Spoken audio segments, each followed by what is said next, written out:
No ar, Jornal da CUT. Olá Brasil, eu sou o André Acarini, o Jornal da CUT começa agora e hoje traz a sequência, a continuação da conversa que nós fizemos com o professor Valmir Siqueira, o professor Val, secretário nacional LGBTQIA+, da CUT, sobre os números da violência contra pessoas trans. Contra pessoas LGBTQIA+, na verdade, mas a maioria pessoas trans. Dia 29 é dia da visibilidade trans e a gente trata desse tema aqui no Jornal da CUT. Vamos acompanhar então o restante dessa conversa. Rádio CUT. Aqui a classe trabalhadora tem voz. A gente volta aqui para os números mais efetivamente que foram divulgados pelo Grupo Gay da Bahia. A gente falou de pessoas trans. Do total de mortes, das 257 registradas, fora as outras 20 que ainda estão em análise ou estão em investigação, 127 delas, ou seja, maioria, mais da metade inclusive, né? Ou quase a metade, elas se referiam a pessoas travestis e transgêneros, né? Então foram 127 pessoas trans, 118 LGBTQIA+, sendo dos gêneros, né, masculino e feminino, e 9 foram identificadas, aliás, 118, só corrigindo aqui, 118 eram gays de orientação ou de gênero masculino, lésbicas foram 9 e 3 como bissexuais. É um número muito assustador ainda, o jeito que o Brasil trata as pessoas trans, o jeito que o Brasil, que a sociedade acaba não reconhecendo essas pessoas ou acaba, enfim, praticando esse tipo de crueldade, mesmo que não seja violência física, mas só a discriminação já é uma grande crueldade, não é, Val? E aí a gente tem outros dados, por exemplo, que a violência, quase 30% dessas vítimas morreram dentro de casa, né? Dentro de casa. Tem pessoas que morrem em espaços externos também, como é o caso das pessoas trans que são mortas na rua, não é? E tem as pessoas que são mortas em casas, que aí é o requinte de crueldade ao nível extremo, né? De uma pessoa qualquer aí que vai até a casa de uma pessoa que é LGBTQIA+, e acaba praticando a violência justamente por essa pessoa ser LGBTQIA+. É um número assustador, né, Val? E dia 29 agora é dia da visibilidade trans, inclusive, é um assunto muito importante pra gente tratar, né? Sim. Você imagine, né? Como que nós podemos normalizar, né? Como que a gente vai achar, alguém na sociedade pode achar que é normal uma família matar uma pessoa dentro de casa porque ela tem uma orientação sexual diferente do que eles acham que tem que ser padronizada, né? Como que a gente pode achar isso? Isso não pode. Como que a gente não vai discutir isso na escola? Essas pessoas são pessoas que passaram por escola, são pessoas que podem ter saído de uma sala de aula, ter ido para casa e ter sido assassinadas. Nós sabemos de alunos que eles sofrem violência diária porque tem uma orientação sexual diferente. E não estou falando só de assassinato, mas estou falando da violência, né? Quantas pessoas conhecem famílias que espancou, jogou na rua, sabe? Até acorrentou jovens que têm orientação sexual diferente, que são da comunidade LGBTQIA+. Então, isso não pode ser normatizado. Nós estamos no século XIX, sabe? É um absurdo. Os parlamentares devem ter vergonha de ser eleito pela sociedade e chegar no parlamento e defender a morte. Eles estão defendendo a morte. Quando você defende que não pode discutir, não pode ter política pública, você quer que as pessoas continuem morrendo. Olha, e aí nós temos o índice aqui da pesquisa que comprova isso, que as pessoas estão... Não é inventado, né? Então tem comprovação, a pessoa morreu e está da comunidade LGBT. É coincidência? E nós somos um país da coincidência que fica durante anos e anos essa coincidência? Não é verdade. Né? A própria pesquisa identificou até mudança de região, que a região sudeste está ultrapassando o nordeste, que as pessoas falavam que era por causa da formação, falta de formação da cultura e tudo mais. Não é isso.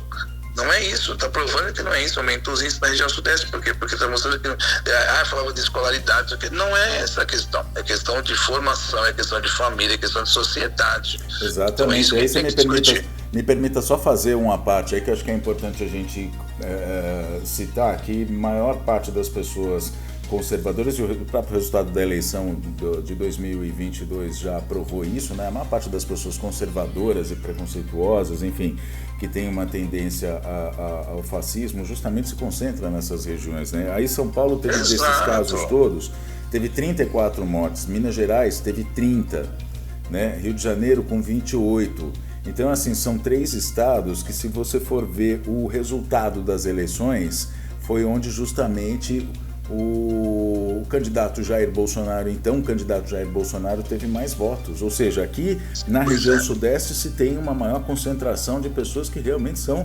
preconceituosas. Isso precisa mudar, né, Val? Quando você vê que casa a estatística, como aconteceu no país há pouco tempo atrás. Tinha uma liderança do país, uma presidência da República e alguns políticos que defendiam e defendem esse tipo de sociedade, justiça pelas próprias mãos. Só que aí a pessoa acha que fazer justiça é matar uma pessoa da comunidade LGBT que não é da orientação sexual dela. Entendeu? Então, que acho que todo mundo tem que ser heterossexual e padronizar. Isso não existe, gente. Isso já está reconhecido para tudo, pela história do mundo. Então, assim, como que a gente pode ter esse tipo de violência acontecendo e mostrando onde estão os agressores, onde estão os conservadores, onde estão as pessoas que não defendem a vida, muito menos o país, e a gente ficar calado? Não, temos que ir para a rua, a Marcha Trans é para isso, para dizer estamos aqui, existimos e exigimos política pública, e tem que ser feito dessa forma, porque senão as pessoas acham que é só dado estatístico, não é número, são pessoas, são seres humanos que têm alma, que têm família, sabe? São pessoas que nem todo mundo é expulso pela sua família, ou acredita pela sua família quando divulga ou como apresenta a sua orientação sexual. Então, tem famílias, nós temos famílias de mães que são organizadas, inclusive na nossa comunidade, das mães que defendem a comunidade LGBTQIA+, principalmente o movimento trans. Tem várias entidades, por isso que o conselho é importante. Nós vamos participar, por isso que é importante a organização da CUT como coletivo, porque nós temos que discutir isso dentro do mundo do trabalho, né?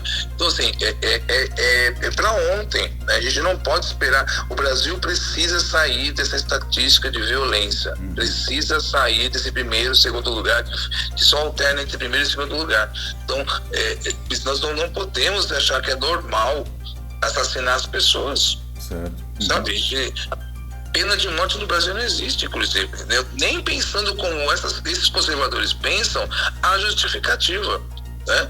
Porque nós não temos pena de morte no Brasil e ainda não é crime, né? Então a gente é muito pelo contrário, nós estamos lutando para criminalizar a LGBTQIA+ fobia, e tem que ser criminalizado.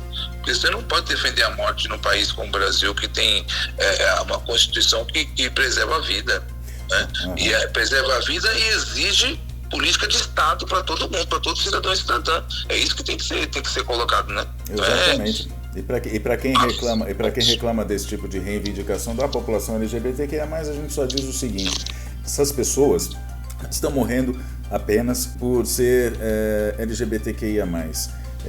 Ninguém morre, não existe estatística, não existem casos de pessoas que morrem apenas por serem heterossexuais. Mas existe essa violência toda contra a população LGBTQIA+. Val, queria agradecer a sua participação aqui no Jornal da CUT, essa entrevista que é sempre muito importante a gente trazer à tona esse tema. Não pode deixar, como a gente disse durante essa conversa aí, a gente tem que lembrar isso diariamente, a todo instante, porque a violência tá aí. A cada 34 horas morre uma pessoa LGBTQIA+, e isso é simplesmente inaceitável. Isso tem que mudar, com certeza. Bom, então eu queria agradecer demais aqui a sua participação no Jornal da CUT. Imagina, eu que agradeço o convite, você sempre está junto com a gente. Eu agradeço muito esse espaço para a gente poder divulgar o que a nossa comunidade está fazendo, o que o nosso coletivo e a nossa secretaria está fazendo. Obrigado, meu querido. Obrigado, Val. Professor Valmir Siqueira, professor Val, que é secretário nacional de políticas LGBTQIA+, da CUT, falando aqui com a gente no Jornal da CUT sobre os números da violência contra pessoas LGBTQIA+, em especial as pessoas trans. Dia 29, dia da visibilidade trans. Muito obrigado pela sua companhia, nós nos falamos na próxima edição. Até lá!